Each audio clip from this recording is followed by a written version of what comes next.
Students, good morning. Today we are going to start a new chapter, nervous system. తెలుగులో నాడీ వ్యవస్థ. So ఈ system యొక్క ముఖ్య importance, what is the main theme of this system, దీనికి మనకు ఉన్నటువంటి మెయిన్ ఇంపార్టెన్స్ ఏముంటుంది దీంట్లో చూద్దాం మనం. సో బేసికల్లీ ఈ సిస్టంలో mainly there are two processes, రెండు అంశాలు ఉంటాయి. ఒకటి ఇన్ఫర్మేషన్, ఇంకొకటి రెగ్యులేషన్.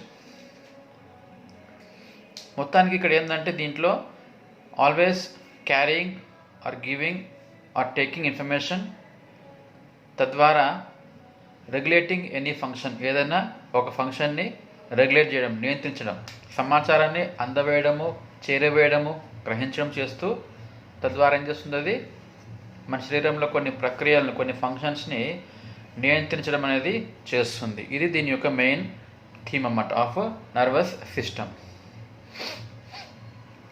సో నర్వస్ సిస్టమ్ యొక్క క్లాసిఫికేషన్ చూద్దాం ఏందో, దాని యొక్క వర్గీకరణ, నాడీ వ్యవస్థ యొక్క classification.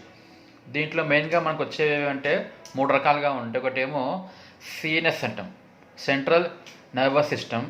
Second one peripheral nervous system, and the third one is autonomic nervous system. Mainly మనకు త్రీ ఉంటాయి, CNS, PNS, ANS, central, peripheral and autonomic. Will see what is the central nervous system అంటే ఏమిటి. దీంట్లో మనకు mainly we have two organs involve. దీంట్లో మనకు రెండు అవయవాలు బాగా ఇన్వాల్వ్ అయి ఉంటాయి. ఒకటి ఏమిటి అంటే మీకు కనిపించేటువంటి పైన ఉన్నది ఏంది, బ్రెయిన్. రెండవది ఏంది, స్పైనల్ కార్డ్. సో సిఎన్ఎస్లో మనకు ఉండేవి రెండే మెయిన్ ఆర్గాన్స్, ఒకటి brain and another one is the spinal cord. రెండవది coming to the peripheral system. దీంట్లో మనకు వచ్చేటువంటి మనకు ఉండేది ఫస్ట్ వన్ 12 క్రేనియల్ నర్వ్స్. తెలుగులో ఏమంటే మనము 12 కపాల నాడులు బ్రెయిన్కి కింది వైపులో వస్తూ ఉంటాయి. కింద తెలుగులో ఏమంటాం మనం వాటిని కపాల నాడులు అంటాం, క్రేనియల్ నర్వ్స్. దాంతోపాటు will have 31 pairs of spinal nerves, 31 వెన్ను నాడులు.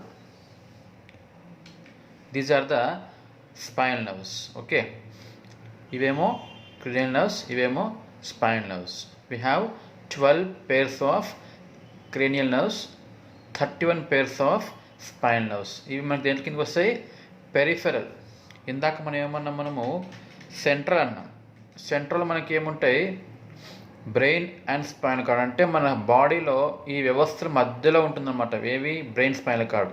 ఈ బ్రెయిన్కి చుట్టుపక్కల, స్పైన్ చుట్టుపక్కల అంటే బయటి వైపు, పెరిఫెరల్ అంటే బయటి వైపు అనమాట. సో ఆ బ్రెయిన్కి, స్పైనల్ కార్డ్కి పెరిఫెరల్ ఉండేవి ఏమంటే ఒకటేమో కపాల నాడులు, రెండవదేమో స్పైనల్ నర్వ్స్, వెన్ను నాడులు అన్నమాట. ఓకే, ఇది పిఎన్ఎస్. నెక్స్ట్ వన్ ఏంది, ఏఎన్ఎస్ అంటాం, ఆటోనామిక్ నర్వస్ సిస్టమ్. దీనిలో మనకి ఏమొస్తాయంటే రెండు ఉంటాయి. ఒకటేమో సింపథెటిక్ నర్వస్ సిస్టమ్ అంటాం, సహానుభూత నాడీ వ్యవస్థ అంటాం. రెండవది ఏంది, పారాసింపథెటిక్ నర్వస్ సిస్టమ్ అంటాం, పరసహానుభూత నాడీ వ్యవస్థ. We have 2 types of systems in this one, ANS, sympathetic and parasympathetic nervous system అన్నమాట. ఓకే, సింపథెటిక్ అండ్ పారాసింపథెటిక్ ఏం చేస్తాయి అంటే ఆపోజిట్ అనమాట. ఒకవైపు ఏమో సింపథెటిక్ ఏం చేస్తుంది, దానికి ఆపోజిట్గా పారాసింపథీ చేస్తుంది అనమాట. ఉదాహరణకి సింపథెటిక్ ఒకవేళ హార్ట్ బీట్ని పెంచితే ఇదేం చేస్తుంది, హార్ట్ బీట్ని తగ్గిస్తుంది. ఇదేమో లంగ్స్ శ్వాస వేగం పెంచితే ఇదేమో తగ్గిస్తుంది. జీర్ణ వ్యవస్థ లక్షణాలు ఎక్కువైతే ఇక్కడేమో తగ్గిపోతాయి. అట్లా మొత్తానికి ఏంటంటే sympathetic acts opposite to the parasympathetic nervous system. Now will see the parts of brain. ఏవేవి చూద్దాం. ఈ బ్రెయిన్ ముఖ్యంగా మనము 3 రకాలుగా డివైడ్ చేస్తాం. అవి ఏవేవంటే ప్రాస్ ఎన్సెఫలాన్, మీస్ ఎన్సెఫలాన్, రాంబ్ ఎన్సెఫలాన్. దీంట్లో అన్నిటిలో కామన్గా ఉన్న వర్డ్ ఏంది? ఎన్సెఫలాన్. ఎన్సెఫలో అంటే brain. Okay, encephalo is the brain. వాటి భాగాలు కాబట్టి ఏం పెట్టిన పేర్లు? Pros, mes and rhomb. Prosencephalon, mesencephalon, rhombencephalon. First will see the prosencephalon. దీని కిందకి ఏమొస్తాయి ముఖ్యంగా? దీంట్లో మళ్ళీ ఒకటేమో టెలి ఎన్సెఫలాన్ అంటాం, ఇంకొకటి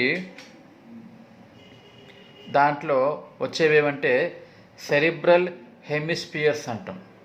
మన బ్రెయిన్ ఉంది కదా, దాంట్లో పై భాగాన్ని ఏమంటాం మనము? సెరిబ్రమ్ అంటాం.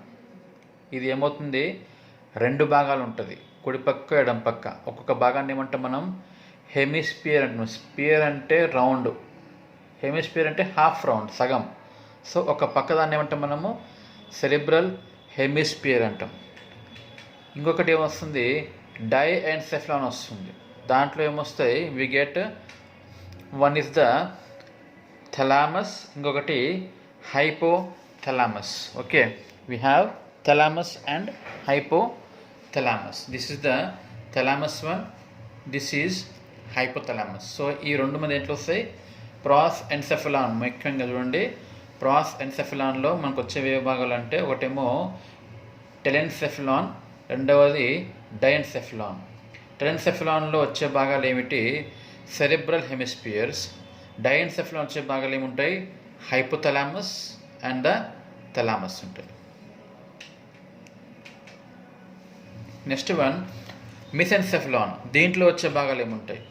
మొదటిదేమో midbrain. This is the midbrain. Okay, this comes under the mesencephalon. Next part ఏంది? రాంబెన్సెఫలాన్. దీంట్లో ఏమొస్తే మనకు మెటెన్సెఫలాన్ అంటాం. ఏమంటాము? మెటెన్సెఫలాన్. దాంట్లో మనకు వచ్చేవి ఒకటేమో ఇది ఉబ్బెత్తుగా ఉందా ఇక్కడ, దీన్ని ఏమంటాం మనం? పాన్స్ అంటాం. This is pons. ఇంకొకటి ఏంది? సెరిబెల్లం. దీన్ని ఏమంటాం మనం? పక్కన ఉన్న వాటిని cerebellum. Pons and cerebellum comes under metencephalon. చివరిది మైలెన్సెఫలాన్. దాంట్లో ఏమొస్తుంది మనకు? Medulla oblongata. దీన్ని ఏమంటాం మనము? Medulla oblongata. ఓకే, ఇవన్నీ దాని కిందకి వస్తాయి rhombencephalon. Okay, so once again will see the parts of brain. ఏవేవి? ఫస్ట్ వన్ ఏమో మొత్తం బ్రెయిన్ ఏమో వీ హ్యావ్ 3 పార్ట్స్. ఒకటేమో ప్రొసెన్సెఫలాన్, మెసెన్సెఫలాన్, రాంబెన్సెఫలాన్. అండర్ ప్రొసెన్సెఫలాన్ మనకు వచ్చే పార్ట్స్ మళ్ళీ ఏముంటాయి మనకు? ఒకటేమో టెలెన్సెఫలాన్, ఇంకొకటి డైఎన్సెఫలాన్. టెలెన్సెఫలాన్లో ఏమొస్తాయి మనకు? సెరిబ్రల్ హెమిస్పియర్స్ ఉంటాయి. డైఎన్సెఫలాన్లో థలామస్ అండ్ హైపోథలామస్ ఉంటుంది. మిసెన్సెఫలాన్లో only we get only one thing, that is the midbrain. తర్వాత రాంబెన్సెఫలాన్లో మనకు ఏముంటాయి? We have మిటెన్సెఫలాన్ and మైలెన్సెఫలాన్. మిటెన్సెఫలాన్లో ఏముంటాయి మనకు? వి హ్యావ్ దిస్ ఉబ్బెత్తు ప్రాంతం పాన్స్ అండ్ 2 సెరిబెల్లమ్స్. మైలెన్సెఫలాన్లో ఏముంటుంది మనకు? మెడుల్లా అబ్లాంగేటా ఉంటుంది. ఓకే, ఇవన్నీ పార్ట్స్ ఆఫ్ ది బ్రెయిన్ అన్నమాట. Okay, prosencephalon, mesencephalon and rhombencephalon. తర్వాత will see what is the neuron. తెలుగులో ఏమంటాం మనము? నాడీ కణం అంటాం. నాడీ కణము లేదా న్యూరాన్. సో న్యూరాన్ అంటే ఏంది? It is the functional and structural unit. ఈ మొత్తం వ్యవస్థకి ఏదైనా ఫంక్షన్ చేయాలన్నా, అంటే క్రియ పని చేయాలన్నా, ఏదైనా నిర్మాణం జరగాలన్నా మెయిన్ కావాల్సినటువంటి మూల కణం ఏమిటి అంటే న్యూరాన్. సో న్యూరాన్ చేతనే ఏదైనా ఫంక్షన్స్ అవుతాయి, దాంట్లో నాడీ వ్యవస్థలో ఏదైనా నిర్మాణం అవుతుంది. అంటే ప్రతి ఒక్క కణం ఏముంటుంది, దాంట్లో ఏముంటుందంటే నాడీ వ్యవస్థలో ఉండే అన్ని భాగాలు, it may B cerebrum, it may B hypothalamus, it may B thalamus, it may B cerebellum, ఏదైనా కానివ్వండి, ప్రతి దాంట్లో అది నిర్మాణం కావాలంటే మెయిన్గా కావాల్సింది ఏంది? It should have neurons. So neuron is what? It is a functional and structural unit of nervous system. ఏం చేస్తుంది ఫంక్షన్ ఇక్కడ ఏముంటుంది? ఇక్కడ ట్రాన్స్పోర్ట్ ఆఫ్ ఇన్ఫర్మేషన్, సమాచారాన్ని రవాణా చేయుట. ఓకే, ఆ సమాచారం ఏమన్నా కావచ్చు. It may be a sensory one, it may be a motor one, it may be a sensory information or motor information. So ఎటువంటి ఇన్ఫర్మేషన్ సరే ట్రాన్స్పోర్ట్ చేసేది ఎవరు అంటే న్యూరాన్ అనమాట. Now will see the structure of the neuron. దాని యొక్క నిర్మాణం ఎలా ఉంటుంది? Mainly there is a cell body. Okay, కణదేహము సెల్ బాడీ ఉంటుంది.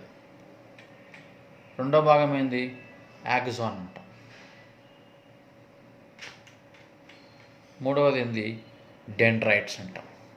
ఈ తొకల్లాగా ఉన్నాయా, వీటిని ఏమంటే మనము డెండ్రైట్స్ అంటాం. So we have mainly 3 parts: cell body, axon and dendrites. We'll see now the cell body. This is cell body. దాంట్లో మనకి ఏం కనిపిస్తాయంటే we have a nucleus. You can see here nucleus.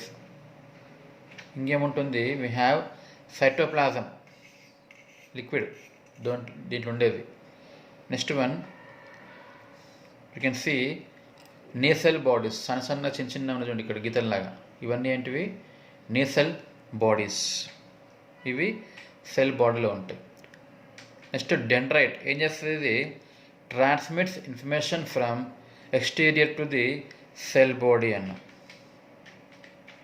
Dendrites ఏం చేస్తాయంటే dendrites ఏం చేస్తాయి? వెలుపలి నుంచి బయట నుంచి వచ్చే సమాచారాన్ని తీసుకొని లోపల పంపించేస్తుంది. ఎక్కడికి? Into the cell body. Okay, dendrites ఏం చేస్తాయి? They take information from the exterior and give to the cell body. Axon ఏం చేస్తుంది? Transmits information from the cell body to exterior అన్నాం. ఉల్టా అన్నమాట ఇది. డెండ్రైట్స్ ఏమో from exterior into cell body, దీన్ని సమాచారాన్ని రవాణా చేయడం. ఇది ఏం చేస్తుంది? Axon from cell body to exterior, వెలుపల నుంచి లోపలికి తీసుకొచ్చేది ఎవరు ఇన్ఫర్మేషన్ని అంటే డెండ్రైట్స్. లోపల నుంచి పంపించేది బయటికి ఎవరు అంటే యాక్సాన్ అన్నమాట. It is covered by a myelin sheath made of Schwann cells and there are node of Ranvier's. అంటే చూద్దాం ఏందో ఇది. కింద చూసినాం ఫోటో ఉంది కదా, అది చూద్దాం. యాక్సాన్ ఈజ్ కవర్డ్ బై ఒక షీత్. ఆ షీత్ని ఏమంటాం మనము?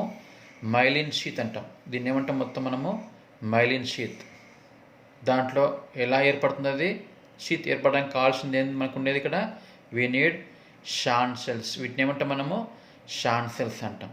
ఓకే, ఈచ్ షాన్ సెల్స్ మధ్యలో గ్యాప్ ఉందా? ఆ గ్యాప్ని ఏమంటాం మనము? నోడ్ ఆఫ్ రన్వీర్ అంటాం. We call it as node of Ranvier. So పెట్టుకోండి, యాక్సాన్ పని ఏంది? లోపల నుంచి బయటికి సమాచారాన్ని చేరవేయుట. యాక్సాన్ పైన తొడుగుని ఏమంటాం మనము? మైలిన్ షీత్ అంటాము. అది ఏర్పడేది ఎలా అంటే బై షాన్ సెల్స్ అనమాట. ఈ షాన్ సెల్స్కి మధ్యలో ఉన్న గ్యాప్ని ఏమంటాము? నోడ్ ఆఫ్ రన్వీర్ అంటాం.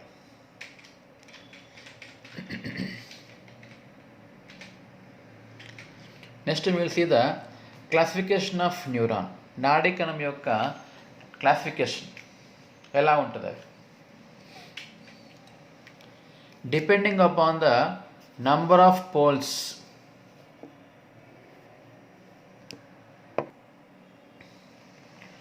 సో ఒక నాడీ కణంకు ఉన్నటువంటి నంబర్ ఆఫ్ పోల్స్ బట్టి మనం వాటిని ఎలా డివైడ్ చేస్తామో చూద్దాం. ఎలా చేస్తాం? It may be a unipolar, bipolar or multipolar అంటాం. అంటే ఇలా చూడండి. ఈ సెల్ బాడీ నుంచి బయటికి ఏంది? ఒకటే ఒక పోల్ వచ్చింది బయటికి. We have only one pole outside coming. దీన్ని ఏమంటాం మనము? యూనిపోలార్ న్యూరాన్ అంటాం. అలా కాకుండా సెల్ బాడీ నుంచి 2 పోల్స్ వచ్చినాయి, 1 2. ఇక్కడనేమో 1 బయటకు వచ్చింది, అది మళ్ళీ విడిపోయింది. We have only 1 pole here coming out, we call it as unipolar. We can see here there are 2 poles coming outside called as bipolar. అదే బాడీ నుంచి 1 polar, 2 polar, 3 polar, 4 polar ఎన్నో వచ్చినాయి పోల్స్. వీటిని ఏమంటాం మనము? They are more than 2. దాన్ని ఏమంటాం మనము? మల్టీపోలార్ అంటాం. we call it as multipolar neurons. So depending upon the number of poles we can divide them into unipolar, bipolar and multipolar neurons అన్నమాట. ఓకే, తర్వాత డిపెండింగ్ అపాన్ ద ఫంక్షన్, అది ఏం పని చేస్తుంది, దాని యొక్క విధులు ఏమిటి, దాన్ని బట్టి కూడా మనం వాటిని క్లాసిఫై చేయొచ్చు. ఎట్లా? ఫస్ట్ వన్ సెన్సరీ నర్వ్ అంటాం. సెన్సరీ నర్వ్ అదేం చేస్తుంది? Transmits sensory information from the organs to the brain. ఏం చేస్తున్నది? ఒక సెన్సేషన్కి సంబంధించినటువంటి సమాచారాన్ని, ఒక సెన్సేషన్ అంటే ఏం కావచ్చు? అది సెన్సేషన్ ఆఫ్ టచ్ కావచ్చు, సెన్సేషన్ ఆఫ్ పెయిన్ కావచ్చు, సెన్సేషన్ ఆఫ్ బర్నింగ్ కావచ్చు, సెన్సేషన్ ఆఫ్ కోల్డ్ కావచ్చు, ఏదైనా సరే ఒక సెన్సేషన్కి సంబంధించినటువంటి సమాచారాన్ని ఆర్గాన్స్ నుంచి, టిష్యూస్ నుంచి, బాడీ నుంచి బ్రెయిన్ దాకా మోసుకెళ్ళదాన్ని ఏమంటాం మనము? సెన్సరీ నర్వ్ అంటాం. సపోజ్ ఇది ఒక ఆర్గాన్, ఇది brain.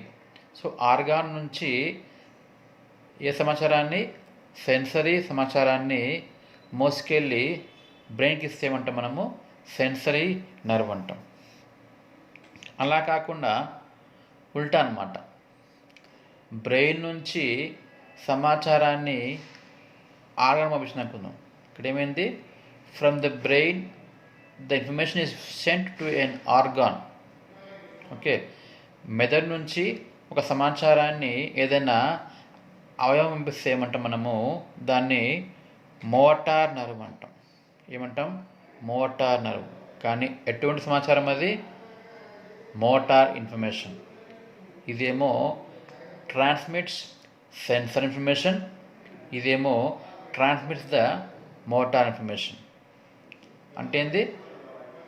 Information about the moments, కదలికలు. ఉదాహరణకి ఇప్పుడు సపోజ్ ఇప్పుడు ఇది చెయ్యి అనుకుందాం, ఒక ఫింగర్ అనుకుందాం. ఫింగర్ ఏమైందంటే, ఫింగర్ వెళ్ళి సపోజ్ ఒక షార్ప్ ముళ్ళు మీద చేయబెట్టాం అనుకుందాం. ఒక షార్ప్ ముళ్ళు నిడిల్ కుచ్చుకుంటుంది కదా, అప్పుడు వచ్చే సెన్సేషన్ ఏంది?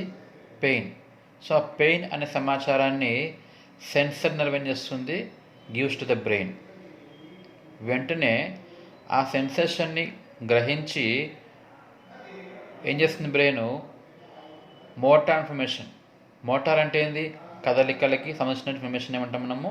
మోటార్ ఇన్ఫర్మేషన్ అంటాం. సో ఆ మోటార్ ఇన్ఫర్మేషన్ని మోటార్ నర్వ్ ద్వారా ఆ వేలుకి వస్తుంది అన్నమాట. అప్పుడు వేలు ఎంబడి ఏం కావాలి? కదలాలి. కుచ్చుకున్న ప్రాంతం నుంచి దూరం జరిగిపోతుంది అన్నమాట. ఓకే, ఇది సెన్సర్ నర్వ్, మోటార్ నర్వ్ అన్నమాట. Now depending upon the length of axon, neurons ఉన్నటువంటి యాక్సాన్స్ ఉంటాయి కదా. సో యాక్సాన్ యొక్క లెంత్ని బట్టి మనం దాన్ని డివైడ్ చేస్తాం అన్నమాట. కొన్ని ఎలా ఉంటాయంటే గోల్గి టైప్ 1 అంటాం, ఇంకోటి గోల్గి టైప్ 2 అంటాం. ఓకే, టైప్ 1లో ఏమవుతుంది? It has a very long axon.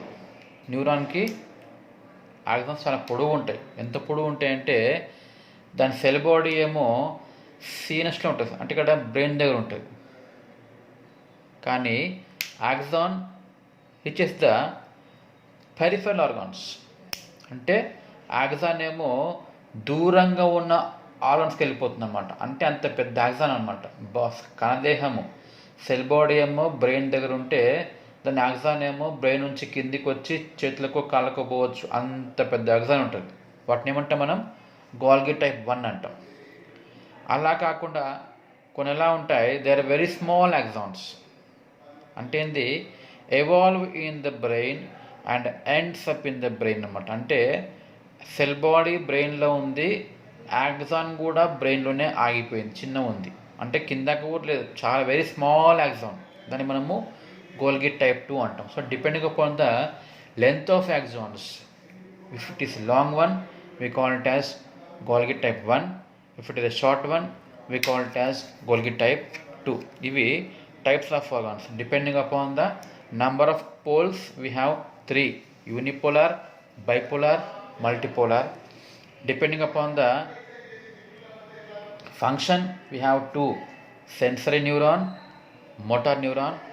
Depending upon the length of axons, we have 2: Golgi type 1, Golgi type 2 అన్నమాట. Tomorrow we will see about the cerebrum.